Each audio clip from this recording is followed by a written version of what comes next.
জি মাতবর সাহেব, ঠিক আছে, আপনি যা বলবেন, যেভাবে বলবেন আমি সেইভাবেই করব। ধন্যবাদ নাজমা। এখন আসো, ভাত খাইয়া উঠছি তো, খুব পান খাইতে মন চাইতেছে। আসো, আমার এক খেলি পান বানায় দাও। মাতবর সাহেব, এটা কেমন কথা?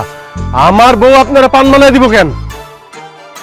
আর কইস না রে কামাল, আমার বউ মরার পরে আমি তো এরকম সুস্বাদু পান খাওয়া ভুলে গেছিলাম। নাজমা আসার পর থেকে সে আমারে পান বানায় দেয়।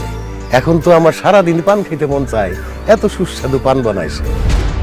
তোর বউ পান বানায় দিলে আমার মনে হয় আমার বউ আমারে পান বানায় দিতেছে। এত কথার তো দরকার নাই, তুই এখন এখান থেকে যা। এখানে ঘুর ঘুর করিস না, টাকা পয়সা নিয়ে তারপরে আসিস, যা। আসো নাজমা, পানটা বানাই দাও। এই তুই তোর বাড়ি যা, জানাইছিস কেন? যা।